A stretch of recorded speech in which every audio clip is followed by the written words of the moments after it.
Assalamualaikum warahmatullahi wabarakatuh. Perkenalkan, nama saya Aditya Prama, SPI MSI, dosen program studi budidaya ikan di Politeknik Kelautan dan Perikanan Pangandaran.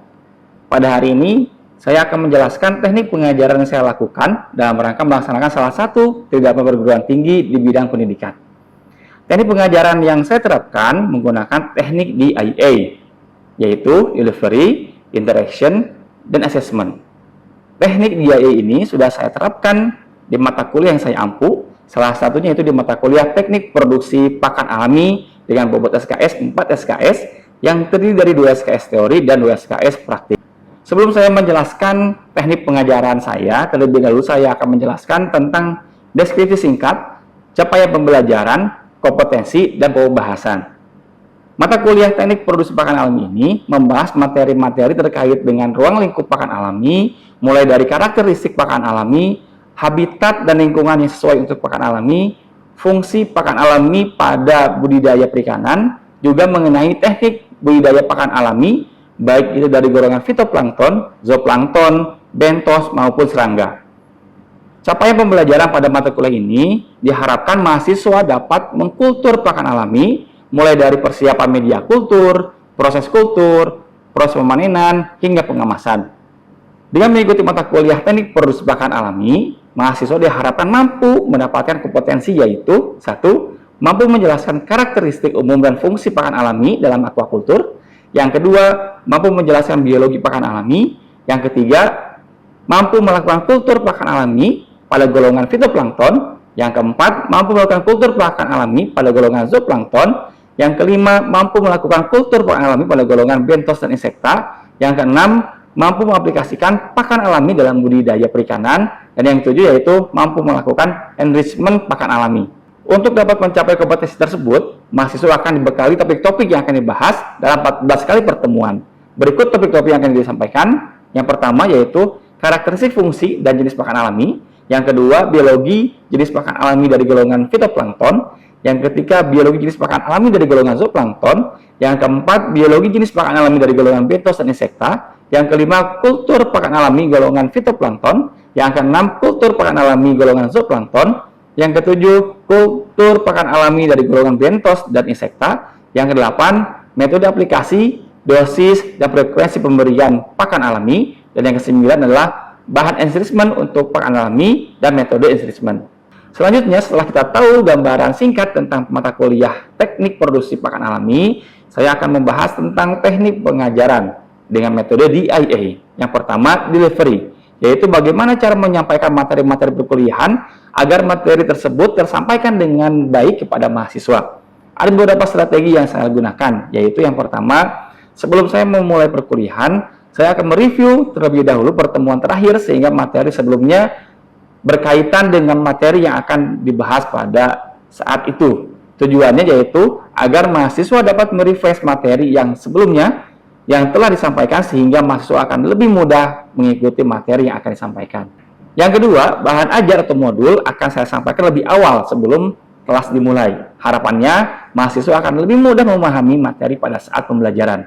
Dan yang ketiga, cara pembelajaran mata kuliah Teknik Produksi Pakan Alami saya dekatkan dengan Project Based Learning atau PBL, di mana proyek yang akan saya berikan secara kelompok kepada mahasiswa diselesaikan sesuai dengan waktu praktikum yang sudah saya berikan.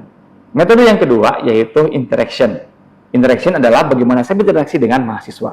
Ada beberapa cara yang saya lakukan untuk berinteraksi dengan mahasiswa, yaitu yang pertama, diskusi di kelas dengan memberikan feedback atas tugas-tugas yang saya berikan. Selain itu, saya memberikan motivasi kepada mahasiswa untuk berpartisipasi secara aktif, bertanya langsung, dan mengumpulkan pendapat sehingga pembelajaran dapat berjalan secara komunikatif antara dosen dan mahasiswa. Yang kedua, saya menggunakan platform digital dalam pembelajaran. Platform digital yang saya gunakan yaitu Google Classroom, WhatsApp Group, dan Quizzes.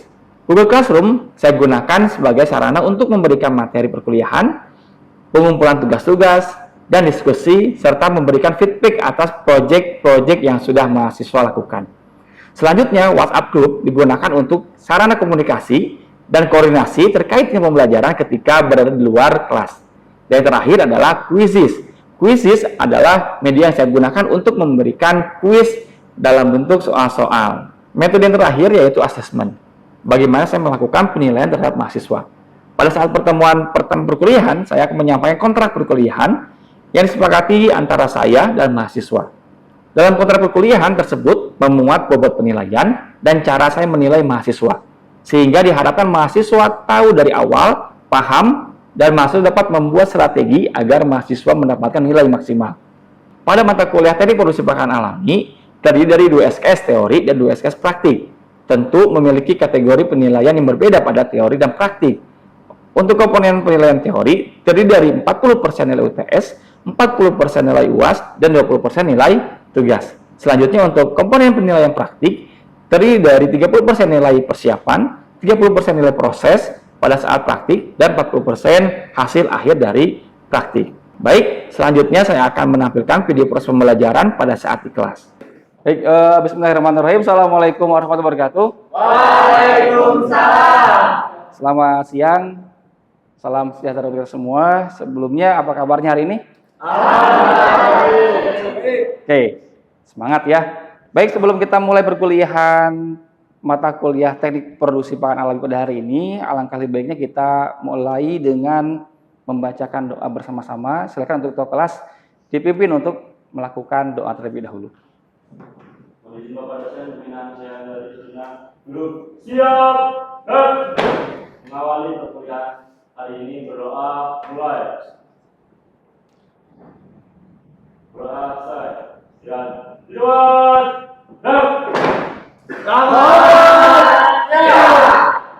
Selamat siang. Baik, sebelum kita masuk ke materi selanjutnya terkait dengan teknik produksi pakan alami, ya, alangkah lebih baiknya kita review sedikit materi di minggu lalu, ya, terkait dengan karakteristik dan fungsi dari pakan alami, ya. Oke, yang pertama terkait dengan karakteristik. Kira-kira apa saja karakteristik pakan alami? Yang kemarin? Izin Pak, ukurannya kecil sesuai bukaan mulut ikan Pak. Oke, ukurannya sesuai dengan bukaan mulut ikan atau larva. Ya, ada lagi? Kandungan nutrisinya banyak Pak. Oke, kandungan nutrisinya lengkap, ya, sesuai dengan kebutuhan untuk larva supaya tumbuh kembang larvanya lebih cepat, kan ya? Ada lagi? Selain tadi ukuran, terus kecernaannya tinggi, betul ya. Pakan alami itu salah satunya adalah mudah dicerna. Ya, selain tadi Ramah lingkungan Pak. ramah lingkungan. Oke. Karakteristik dari pakan alami selain tadi mudah dicerna juga ramah lingkungan. Ya, ada lagi? Ya, silakan Emal. Ini Pak memiliki daya tarik yang tinggi. Memiliki daya tarik, apa daya tarik? Ini Pak seperti bau yang menyengat yang disukai oleh biota tersebut. Oke, ada semacam penarik ya, entah itu aroma dari si pakan alaminya maupun dari pergerakan ya pakan alami. Sekarang fungsi dari pakan alami, ada yang tahu? Yang kemarin apa? Enggak? Pak, Ya. sumber nutrisi untuk bagi larva Pak. Oke, fungsinya adalah seperti apa? Air susu ibu ya, buat bayi gitu kan ya. Sumber nutrisi bagi larva ikan. Ada lagi fungsinya? Ya, Gung? Menjaga kualitas air Pak. Menjaga kualitas air. Kenapa bisa menjaga kualitas air? Karena contoh misalkan yang fitoplankton ya, yang kemarin kita bahas, fitoplankton itu kan salah satunya menyerap bahan-bahan nutrien atau organik di air sehingga kandungan bahan organik di perairan dapat terjaga ya karena adanya tumbuhnya fitoplankton. Oke, ada lagi fungsinya pakan alami? Ini Pak meningkatkan kelangsungan hidup. Meningkatkan kelangsungan hidup. Oke, karena lingkungan sudah terjaga, otomatis kelangsungan hidup pun akan lebih baik atau lebih tinggi. Ada lagi fungsi pakan alami? Bella? Ini Pak perkembangan organ Pak. Apa? Mendukung perkembangan organ yang lebih cepat ya karena tadi mudah diserap dan nutriennya atau nutrisinya lengkap. Oke, itu materi kita minggu kemarin ya. Nah, hari ini kita akan bahas salah satu pakan alami yang berasal dari larva serangga ya. Apa itu? Nah, kita akan bahas terkait dengan budidaya maggot BSF atau yang memiliki nama latin Hemersia lucens. Ya, seperti apa sih pakan alami dari lalat BSF ini? Itu kan yang akan kita bahas. Nah, ini poin-poin yang akan kita bahas pada hari ini. Ya, yang pertama kita akan bahas terkait dengan overview of bioconversion karena hubungannya biasanya maggot ini dengan biokonversi sampah organik. Ya, yang kedua terkait dengan biologi dari BSP sendiri seperti apa. Ya, yang ketiga media untuk budidaya maggot dan yang keempat aplikasinya di pakan ikan seperti apa. Oke, kita akan lanjut langsung mulai di biokonversi. Ya, apa itu biokonversi? Ada yang tahu? Proses degradasi, ekstraksi, dan konversi nutrisi. Oke, jadi kalau teman-teman tahu ya, pada sampah organik itu masih ada kandungan nutrien atau nutrisi yang terjebak pada sampah. Kalau kita misalkan manfaatkan sampah secara langsung, tentunya nggak mungkin ya, karena pasti, wah ini apa nih bahan organik gitu apa sampah organik jijik ngeliatnya gitu. Tapi sebenarnya pada sampah organik itu masih ada kandungan nutrien atau nutrisi yang bermanfaat bagi makhluk hidup. Contohnya ada proteinnya, masih ada lemaknya, masih ada karbohidratnya dan lain-lain. Itu kan ya, yang terjebak pada sampah organik. Nah, bagaimana cara mengambil kandungan tersebut yang masih terjebak di sampah organik? Salah satunya dengan menggunakan makhluk hidup. Nah, makanya disebut dengan biokonversi. Jadi konversi yang menggunakan makhluk hidup. Salah satunya dengan menggunakan larva maggot. Oke. Nah, ini ada data ya terkait dengan produksi aquaculture dunia. Ya, di sini kalau misalnya lihat yang warna ungu ya, ini jumlah produksi aquaculture yang dari tahun 84 sampai tahun 2015 ini trennya semakin naik, gitu kan ya. Begitupun dengan kebutuhan pakannya setiap tahun akan semakin naik. Nah, sekarang kita lihat yang berikutnya adalah yang warna ungu tua. Fish meal from global stock. Stok global untuk tepung ikan, kita lihat trennya. Dari tahun 84 sampai 2025 trennya justru statis pada tahun 2020 sampai dengan 2015 tidak ada penambahan jumlah tepung ikan stok dunia. Otomatis. Nah, di sini kita akan membutuhkan bahan baku lain ya yang bisa digunakan untuk mengganti tepung ikan. Next. Nah, di sisi lain, harga tepung ikan itu yang dari tahun ke tahun terus meroket sehingga pakan buatan akan terus naik. Nah, ini yang dirasakan oleh para pembudidaya. Harga ikannya tetap, tapi harga pakannya naik. Otomatis akan mengurangi margin, ya, akan mengurangi keuntungan. Syukur-syukur masih ada keuntungan. Yang kasihan kalau sudah tidak ada keuntungan. Oke, kita lanjutkan ya. Nah, ini terkait tadi ya, karena isunya biokonversi, kita akan ambil terkait dengan pengolahan sampah ya di Indonesia ya. Nah, di mana pada tahun 2014 ya menurut Forest 2016. Nah, ini penanganan sampah di Indonesia ya masih seperti ini teman-teman. Yang pertama ada illegal dumping. Yang berikutnya ada kompos recycling ya, ada di recycle sama dibikin kompos 7%. Yang berikutnya dibakar nih, dibakar gitu aja, open burning 5%. Ya, sisanya ini 9% nih, ada yang dibuang ke sungai dan sebagainya. Dan yang paling besar ini teman-teman yang garis biru, ini adalah landfilling. Artinya apa? Ditumpuk gitu aja. Nah, dari komposisi bahan atau sampah tadi, gitu kan ya, ini jenis-jenis sampah, gitu kan ya, dari sekian persen tadi itu, ini jenis-jenisnya. Yang pertama, yang jenis material gelas atau kaca, ya hanya sekian persen. Metal juga cuma sekian persen. Yang paling besar di sini adalah terkait dengan sampah organik. Nah, ini teman-teman adalah peluang ya untuk tadi kalau misalnya teman-teman ingin fokus di budidaya maggot, ini ternyata sumber medianya atau pakan maggotnya sangat melimpah di alam. Ya, jadi kita dapat mengkultur maggot sekaligus kita bisa mereduksi atau mengurangi limbah organik di alam. Ya, oke. Next. Nah, oke, teman-teman, ini secara singkatnya, gitu kan ya. Biokonversi ini bisa diperoleh dari 5 perkotaan, ya, dari food industry, dari usaha pengolahan, misalkan pengolahan ikan dan sebagainya, dari limbah agroindustri, misalkan ya limbah kelapa sawit dan sebagainya. Nah, ini tuh mengandung nutrisi yang masih bisa dimanfaatkan. Nah, nutrisi ini diekstrak ya atau dikonversi melalui proses biokonversi menggunakan maggot. Nah, nantinya menjadi biomasa maggot ya yang ujungnya digunakan buat pakan ikan, dan yang kedua sisa budidaya maggot ini digunakan atau sebagai pupuk untuk tanaman. Selanjutnya terkait dengan biologi dari black soldier fly. Nah, black soldier fly ini teman-teman, lalat ini berasal dari benua Amerika yang ditemukan oleh Linnaeus pada tahun 1758 ya, dengan diberi nama Hermesia ilucens ya. Nah, uniknya serangga ini atau BSF ini bahwa BSF ini dinyatakan tidak membawa vektor penyakit ya. Jadi dia bukan sebagai agen pembawa penyakit, beda dengan lalat biasa. Yang pertama, lalat ini setelah dewasa akan memijah ya atau kawin. Setelah kawin dia akan bertelur. Nah, telur inilah nanti yang akan menetas menjadi larva. Larva ini kita gunakan untuk pakan ikan. Nah, setelah jadi larva dia akan mengeras menjadi pupa, dan setelah menjadi pupa dia akan menjadi lalat dewasa lagi. Oke, ini secara umum. Ini perbedaan antara belatung ya dari lalat biasa dan belatung atau maggot dari lalat BSF. Nah, kalau kita lihat dari penampakan larvanya, untuk yang lalat biasa ini lebih licin ya dibandingkan dengan lalat BSF. Kalau lalat BSF dia memiliki segmentasi ya, segmen-segmen di sininya atau ruas-ruasnya yang lebih jelas dibandingkan dengan lalat biasa.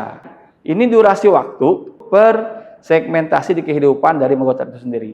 Yang pertama, pada fase telur ya, dia kurang lebih sekitar 3 hari ya, 3 hari menetas. Nah, setelah menetas dia akan menjadi larva selama 15 hari. Nah, setelah 15 hari menjadi larva, dia akan menjadi pre-pupa selama 7 hari, dan setelah menjadi pre-pupa dia akan menjadi pupa stage-nya, udah mulai coklat nih, udah mulai mau jadi individu baru, jadi lalat baru. Nah, itu sekitar 15 hari dia hibernasi. Nah, setelah itu dia akan menjadi lalat dewasa kembali, memijah kurang lebih 15 sampai 20 hari. Nah, uniknya teman-teman, ketika fase larva ini ya, si maggot ini tidak akan berhenti makan selama makanan atau media untuk maggotnya tersedia. Jadi 24 jam dia melakukan proses makan tuh, feeding ya. Tapi ketika dia fase pupa, dia akan hibernasi puasa selama 15 hari kurang lebih sebelum menjadi lalat baru. Oke, itu ya. Nah, tadi kenapa maggot ini atau lalat BSF ini tidak menjadi vektor penyakit beda dengan lalat yang lainnya? Nah, karena sumber makanannya si maggot ini nggak sembarangan teman-teman. Dia sumber makanannya madu ya, sari bunga tuh, mirip kayak lebah. Jadi nggak sembarangan seperti lalat pada umumnya, sehingga dia tidak menyebabkan penyakit. Dan lalat ini kenapa disebut black soldier fly? Karena dia bersifat invasif. Dia seperti tentara tuh, makanya dia disebut black soldier fly. Dia akan nyerang lalat lain, mengusir lalat lain. Nah, ini perbedaan fisik antara lalat BSF yang jantan dan betina. Yang jantan, teman-teman, dia memiliki dia memiliki semacam capit ya. Kalau secara morfologi, untuk ukuran lalat BSF yang jantan itu lebih kecil dibandingkan dengan yang betina. Perkawinan jantan dan betina akan nempel terus tuh, dia nggak akan lepas karena dikunci sama si jantan. Nah, ini terjadi kurang lebih waktu ini durasinya sekitar 30 menit proses perkawinannya. Oke, lanjut.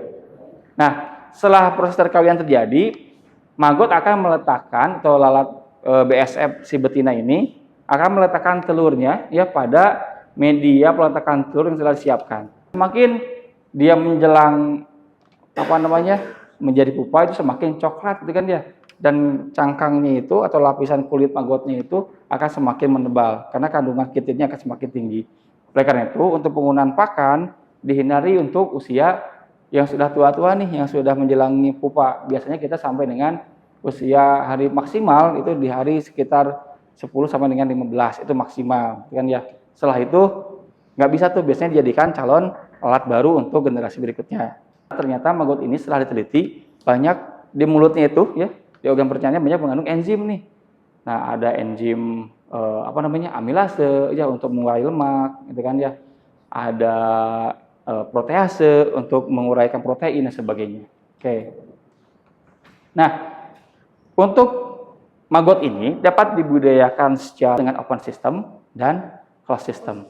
Kalau open system ini secara garis besar dia itu memelihara maggotnya itu dengan cara memanggil maggot yang ada di alam supaya dia hinggap ke media yang telah kita siapkan. Setelah bertelur kita ambil telurnya baru kita tetaskan untuk menjadi maggot. Nah, kalau ini enggak. Kalau yang closed system emang kita pelihara lalatnya gitu kan ya. Sampai dia jadi lalat dewasa, dia nanti kawin di situ, memijah di situ dan bertelur di media yang telah kita siapkan.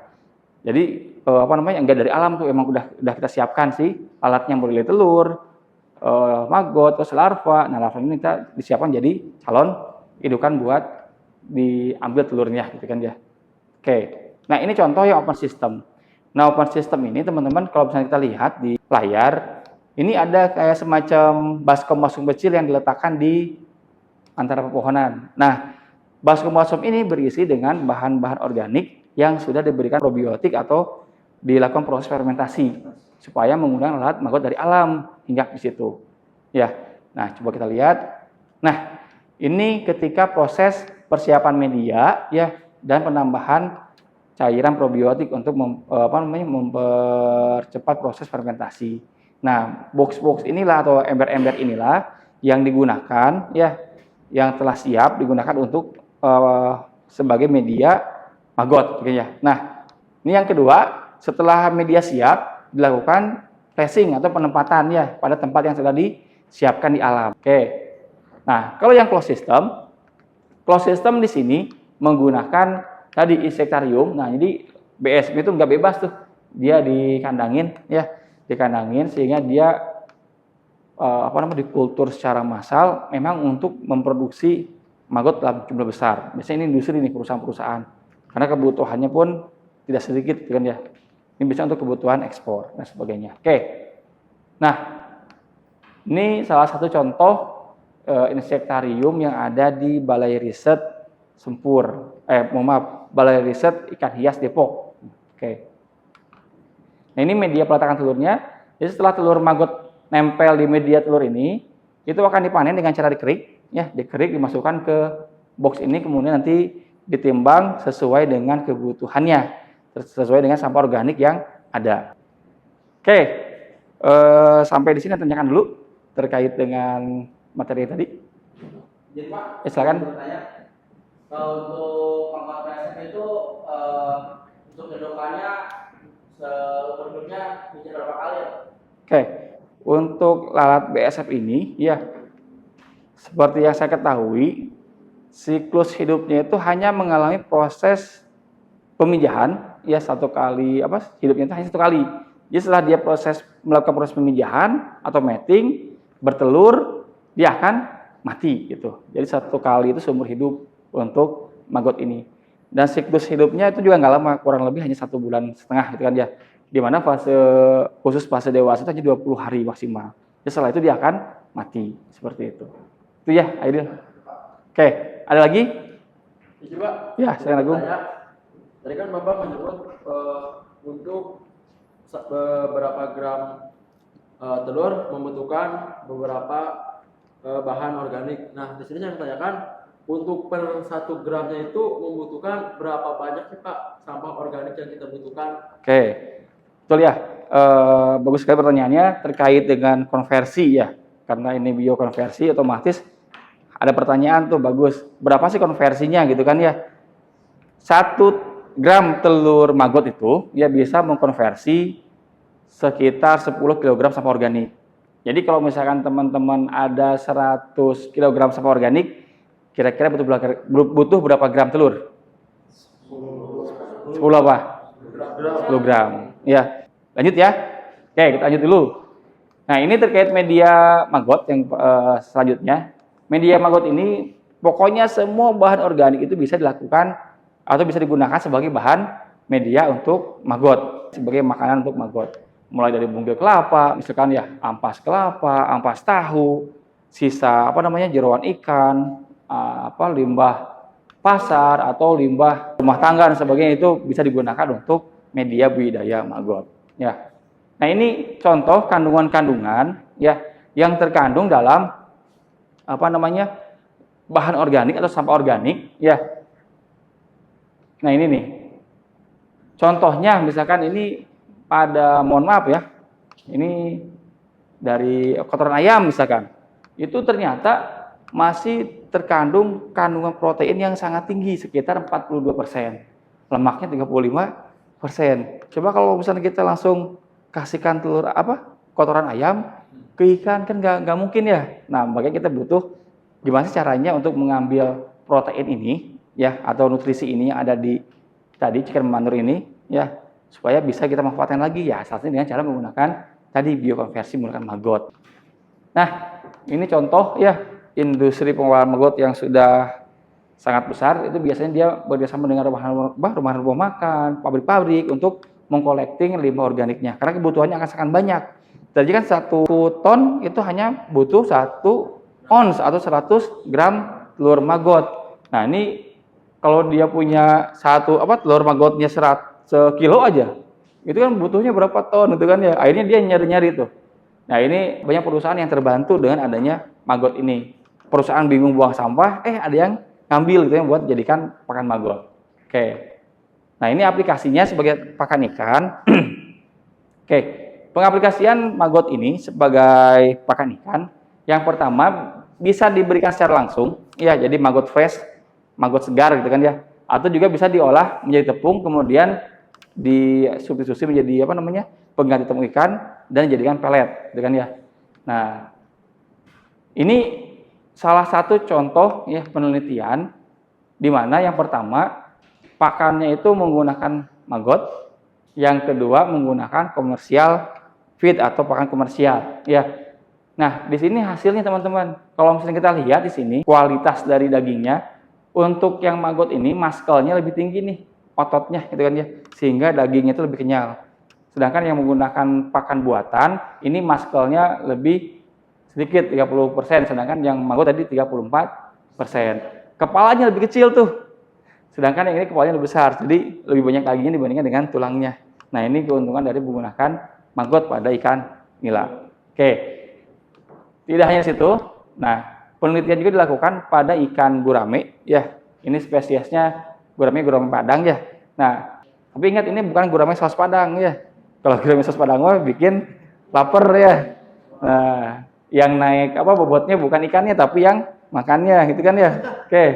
Nah ini kalau misalnya kita lihat ikan gurame yang diberikan maggot dengan sumber pakan maggot yang berbeda, maggot yang diberi makan PKM dan maggot yang diberi makan PKM plus limbah pasar plus limbah ikan, itu lebih tinggi yang diberikan pakan maggot yang maggotnya diberi makan PKM plus limbah pasar plus ikan. Selain itu teman-teman, penggunaan maggot ini berfungsi untuk meningkatkan daya tahan tubuh ikan, gitu kan ya. Tadi kalau misalkan di awal terkait dengan salah satu fungsi dari pakan alami adalah meningkatkan tingkat kelangsungan hidup. Nah, gimana sih korelasinya gitu kan ya? Apa hubungannya? Nah, ini teman-teman. Dari hasil penelitian ya, bahwasanya maggot ini ya bisa meningkatkan yang pertama trombosit ya, lebih tinggi nih dibandingkan dengan yang tidak diberikan maggot. Yang kedua, limfositnya. Sampai di sini dulu perkuliahan hari ini. Ada yang tanyakan?